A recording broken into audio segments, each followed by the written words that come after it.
Five ways in which women lead differently than men, especially in C-suite positions. Do you know any of these?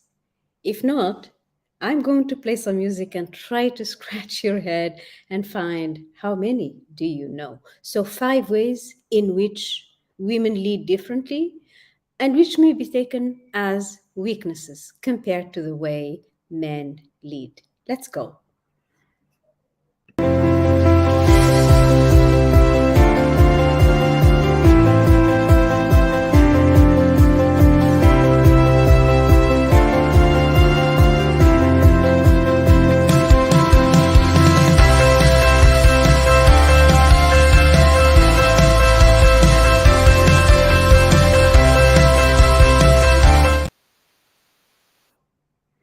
Hello, good evening, everyone. I'm Dr. Nabila Diab, Executive Leadership Coach, and I am super thrilled to meet you on this special new time for our live. So, having done around 100 episodes of the Saturday Night Live, we thought we might put this to rest, and the next, if you like, a step is to find something that answers your needs, your requests. And so Saturday may not be the optimum time because it will be coming back to work the next day and so on and so forth. So after careful, you know, and very thoughtful discussion at Transformative Consulting, we decided that we are going to do two events instead of one. So there is the Saturday Night Live in its video form is going to become quantum leadership every Monday at 8 p.m. KSA, which is this very live quantum leadership moving forward. And then there is an audio event every Friday because people kept asking me when is a good time for us to, ask you questions, and then you can ask, you can respond to us immediately. Some people shy away from the video. Still, it's kind of not very comfortable for them to come on the call on video. So we opened the audio channel, and the audio is every Friday at 2 p.m. Every Friday at 2 p.m. We're talking KSA time. So oh my God, this is my neighbor's dog. Every Friday at 2 p.m. KSA. And that's the conversations or career conversations with Dr. Nabila at 2 p.m. KSA every Friday. So you'll have plenty of time to wake up, and then coffee, and then salah and everything. And then you have time to join us on this call. So that's for the audio call. Now, Quantum leadership is every Monday at 8 p.m. KSA. And tell me here in the chat if this time is more suitable to you. Good evening, Walid Alanizi. Good evening, good evening. VM, good evening. Hello, everyone. Rawana Thakfi, hello.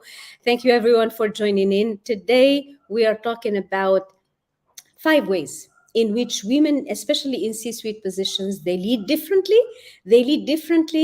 But it's part of their leading styles, yet they can be misunderstood as a weakness. What do you think? What would be something you may be doing at work, or that you notice? So if you are a gentleman here, Walid, so share with us, what is it that you notice about women in leadership, especially in high level positions? what do you notice? How do they lead differently? Is there something specifically you noticed about their leadership style? Share with me. I am very, very, very curious to know how you view things. So, for those joining us, we are looking at 5 ways. I'm going to share with you 5 ways in which women, especially in high level positions, they lead differently, they operate differently. And sometimes, or most of the times, this is taken as a weakness. Right.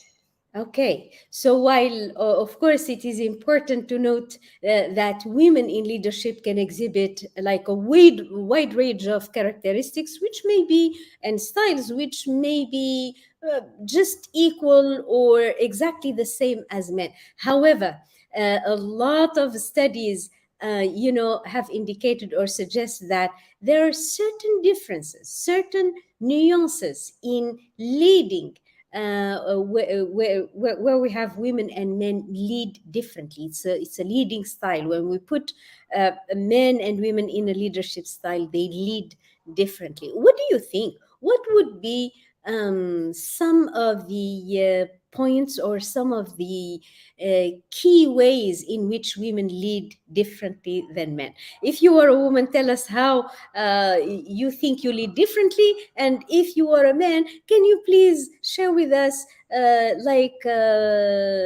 any differences in the way women and men lead differently? And good evening, Mr. Habib Zarzak. How are you? And I hope everything is going well with you, Habib. Ilham Abbas, good evening, good evening. Huda Shamsi, hello, hello. Ladies and gentlemen, we are talking about how women in leadership position. I'm looking at tonight. I'm going to focus on 5 ways in which women in leadership, especially in C-suite positions, how do they lead differently? Um, is there anything you notice if you had like a she boss or a her boss lady? How was she different from her previous predecessor who was a man? Arwa Al-Hazmi. Hello, good evening. Hello, hello. Tell me, from your experience, if you are a woman and leading a team, how do you think you lead differently? Tonight, we are going to cover 5 ways in which women lead differently and which might be taken as a weakness, as weaknesses, right? Okay, I think I saw women, Huda Shamsi. Women have emotional intelligence. Tell us more, Yahuda. Tell us more. Very true. Tell us, how do you lead differently, ladies? What makes you so special in leading? Right. Okay. Now, this is, of course, what I'm going to share with you is based on research across the globe. So these are, if you like, across the globe research, not like particularly about women in the GCC or women in KSA, but I do believe many of these really pertain to women in the GCC in Arab countries in general. Okay. Leadership style. I'm keeping an eye on I'm keeping an eye on ladies think with their heart, men think with their minds alone. Okay. Mr. Walid Al-Anizi, women, Rawia Al-Qadr, women, good evening, Rawia.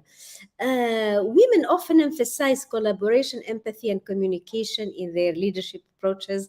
They might be more inclined to foster supportive. On the other hand, men might sometimes emphasize assertiveness and direct decision making. Amazing, Rawia. Reem at Turkey, the women usually more strict than men. Interesting, amazing, amazing, amazing. Mr. Habib, what do you think? Women in leadership style. The first thing that is noticed, and noticed, ladies and gentlemen, I'm approaching the subject with a bit of kind of aloofness, a bit of a lot of care. In fact, I'm being very cautious about the subject because I don't want to fall in the over generalizations, saying that women are more empathetic than men, or saying that women have more this than that, have more emotional intelligence than that. And how do we measure emotional intelligence? All of these are very, very, very interesting questions. Women may network wider perspectives. Interesting, very interesting. Empathy and the way of communication, very important to lead. In terms of leadership style, this is the number one difference. And somebody might type this in the chat, so as the people who are watching the live can also chime in and take part in the discussion and find references to the pointers we put in the discussion. So number one, in terms of leadership style, it's been noticed that men are a bit more. I'm not saying that men are top-down approach and women are more symmetrical approach, but it's been noticed, and I'm mentioning this again with a lot of care and a lot of caution, which is that women often tend to adopt a collaborative approach. I call it a symmetrical approach. Symmetrical approach in the sense, like if she has for example, priorities in terms of which project to go for first, in terms of building relationships, in terms of fostering network, in terms of encouraging, members of the teams. So when there is an important direction for the department or for the women, tend to be a little bit more symmetrical, more inclusive, like more horizontal in the way they lead, and might include more layers of management in the decision than men. So this is one of the things that that has been noticed. Huda, women are able to navigate and sense, check situations swiftly. I love this. I love this concept, Huda, to sense a check. Oh my God, I think we are coining a new words in here, Huda. To sense a check and sense a check situations swiftly, as well as gain buy in around key decisions. Okay, right. I love this. I like this way of thinking. So the first leadership style that may be taken as, but unfortunately, this leadership style, which is like more inclusive, more symmetrical in the decision making, including more layers of management. Number one, it can become a bit longer. It can take a bit longer in terms of having everyone agree and rally around like a common decision or anything. That's number one. It can delay the decision regarding the subject, and at the same time, she may come across like, oh, she's asking too many people. Oh, she is involving too many. Oh, she wants to involve like more men, so as, because she is not sure, she is not decisive, she cannot take the decision by herself. This could be understood. This way. Like in terms of leadership style, men are tend to be more, I would say, top down, more assertive, more authoritative, so to speak. in terms of leadership style, meaning decision, okay, they can take it unilaterally or on their own, or because they have the prerogatives. Whereas women, they tend to be more, horizontal and more symmetrical in the relationship and involve more people. It may take more time. It may therefore be taken as a weakness in terms of, but it is a leadership style and not a weakness. What else? Let's see. Communication styles, rewarding systems, self-branding. I love these communication styles, rewarding systems, self-branding. I would love some more input on reward communication styles. I may understand you, Habib, but how about rewarding systems? Rewarding systems, self-branding. We're going to touch on it. Buy-in is important, says Huda. Right. So,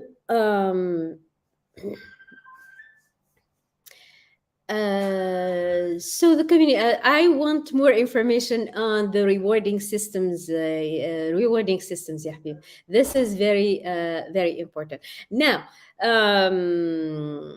Huda, collaborative approach, decision, accountability is also spread because it's not a one-woman show. Here we come. Because women want to be inclusive in the decision, and therefore they include more people, and therefore they ask more people, and that's taken as so you see. Now, second point. So the first one is the leadership style. Top down versus symmetrical. Top down versus symmetrical. Let's come to the communication styles. I think at least two or three of you. Ghada Mahjoub, hello, good evening. Good evening. Come on in and join in the discussion, everyone. Come on in and join in the discussion. uh, Maram Al Ghamdi says, actually, women more into the bureaucracy, more into. I want more. Maram, tell us more on how you see women getting more into the bureaucracy than anything.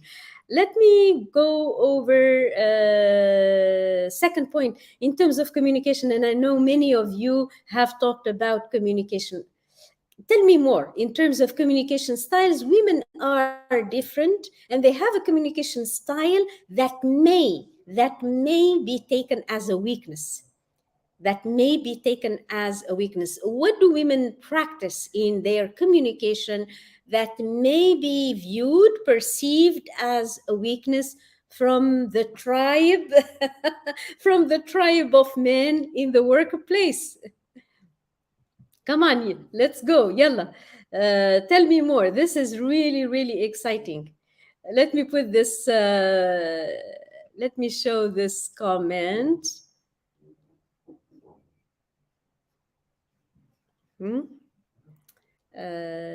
Actually, women are more into bureaucracy, says Maram. I love this. And I still want to learn more. Yeah, Maram, tell me more about this. Okay, awesome.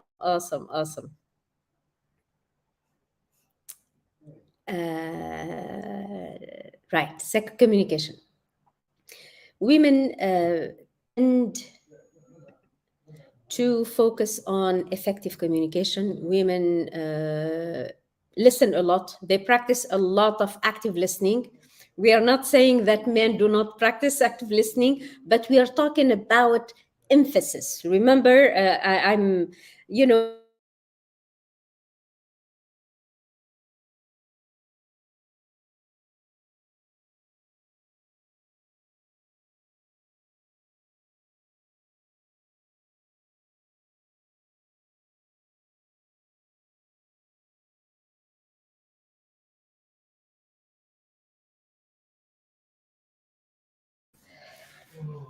Oops, we are back again. I think there is an internet. Women are, let me show this comment, which is very interesting. Okay.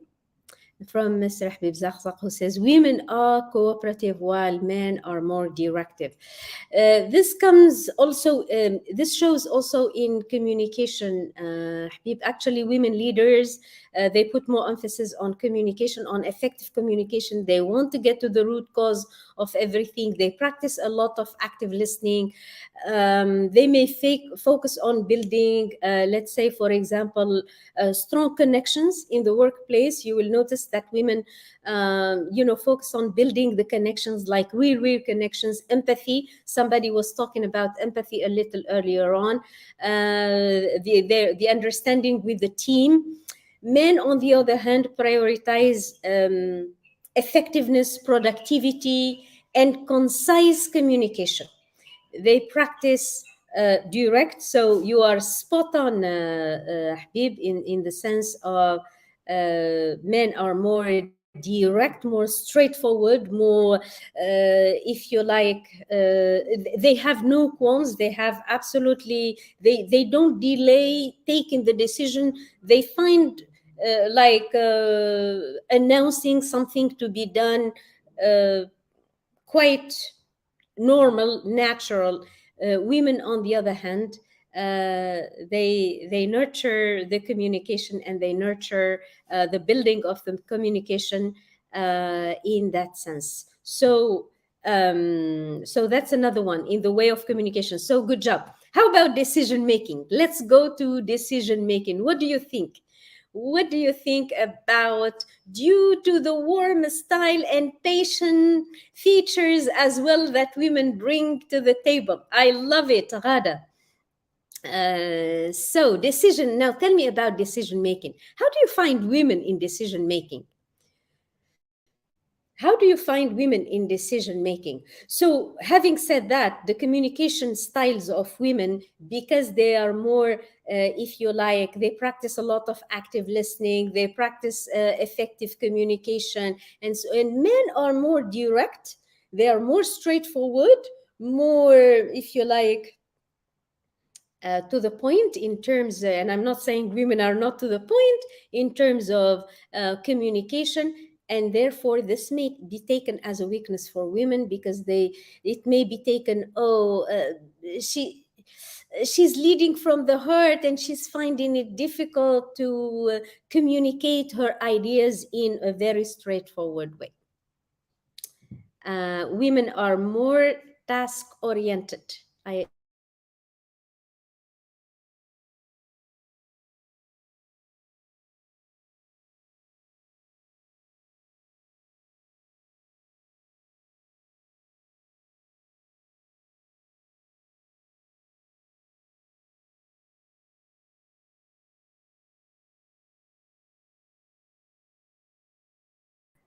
Yes, back to you.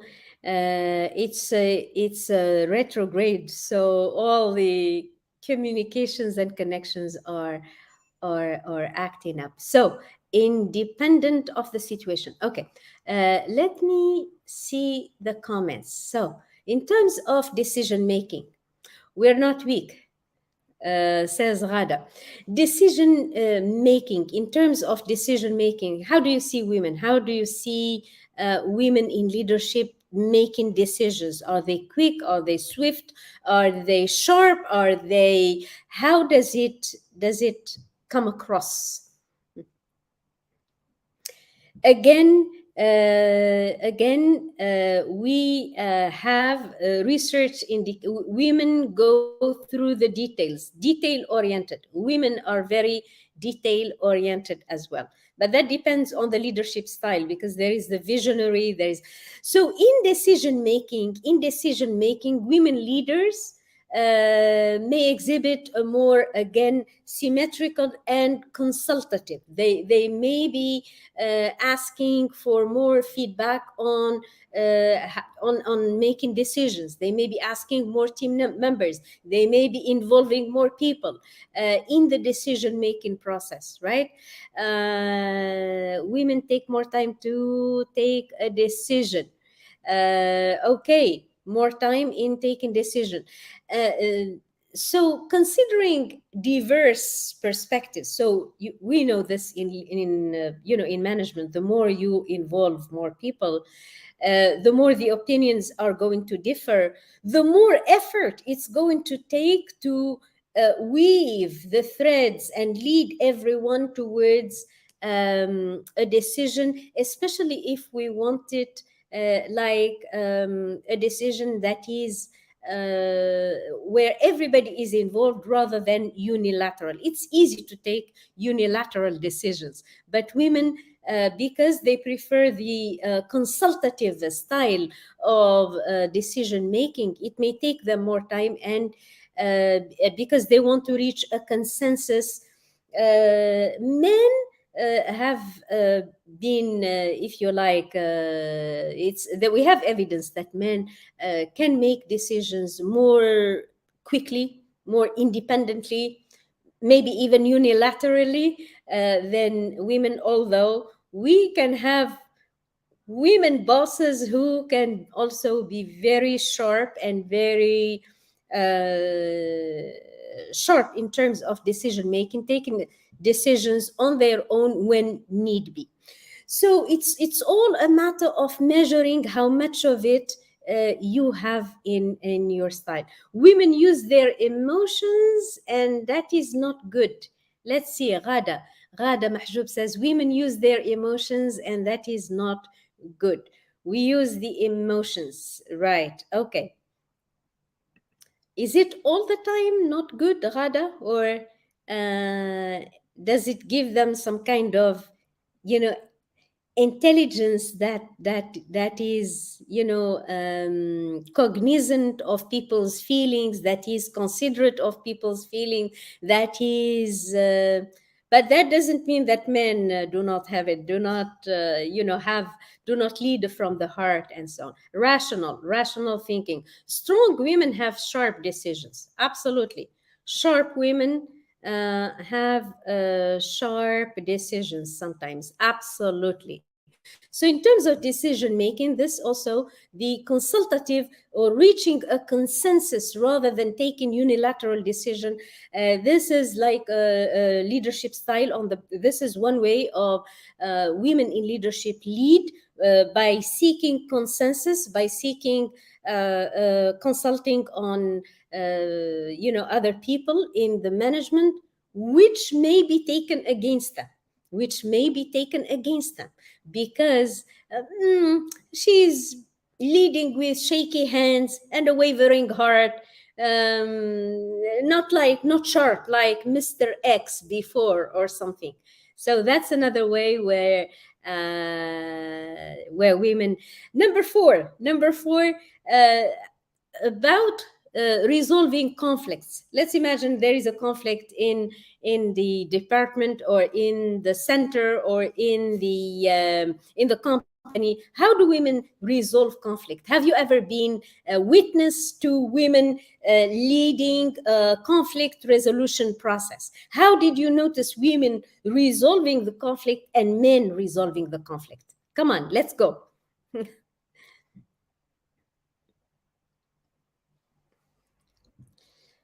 Again, I can see it coming, finding a common ground, fostering harmony in the place, could be a priority on the mind of women leaders, where they seek harmony, they seek to resolve the conflict in such a way by seeking a common ground.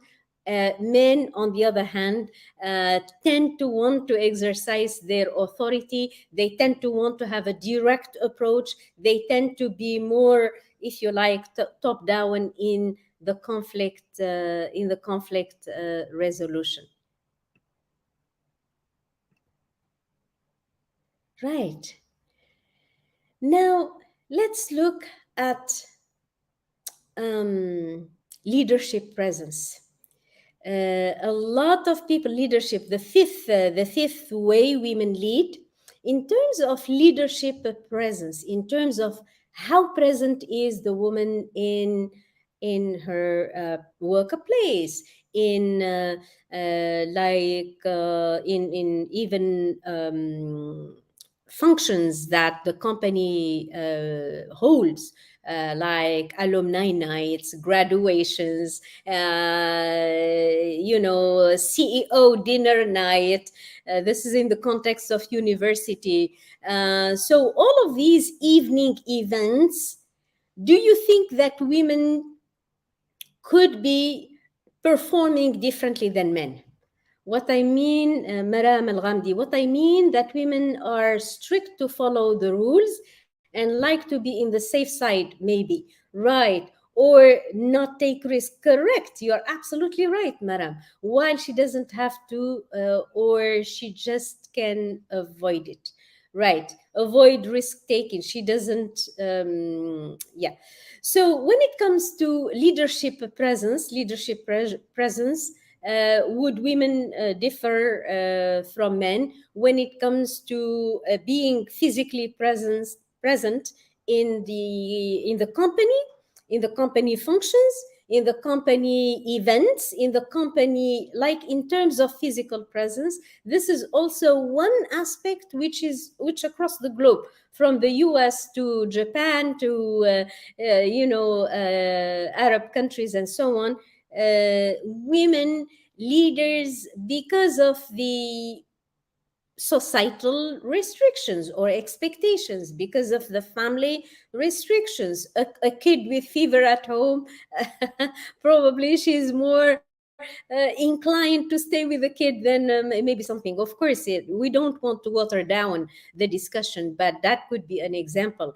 I remember days and days where I would be leaving sick kids at home, and then I would be at work, and and then I feel really, really, really guilty. Oh my god, all of a sudden, after 4 or 5 hours at work, I realized, oh my god, I didn't even check on my kid who I left sick at home. And there is a lot of mixed feelings of guilt, of shaming ourselves, because our background is that women take care of sick kids and not men, and then you end up kind of beating yourself. Yeah, I suppose men could be more physically present at functions. That's very, very, very true, because of the nature of the context. um, of course, women are working really hard to overcome these stereotypes, and sometimes some women put the bar to, like, really, really high, and they beat themselves to it. So, as they say, I have to perform at this level in order for the company not to say, oh, because she's a woman, she is not doing this, and because she's, and women end up sometimes exceeding what is the expected norm. So to because there is this sense of, I need to prove myself, I need to prove myself, I need to prove myself, and so on and so forth. um which one of the 5 ways did you find surprising, interesting, unusual? Maybe you haven't expected it. So we talked about leadership style. We talked about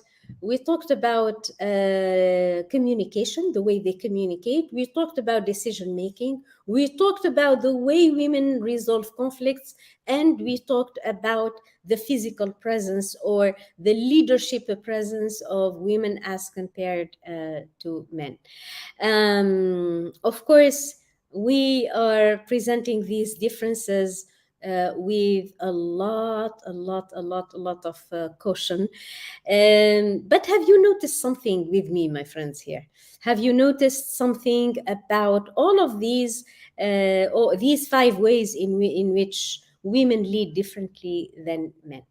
Have you noticed, was there like a silver line, so to speak, or a connecting thread, between all of them? Have you noticed, something that is, threading through the five ways? I'm going to tell you, this is what I noticed. It has to do with confidence. The level of confidence with which women lead or men lead, regardless of gender now, has to do with the level of confidence we have.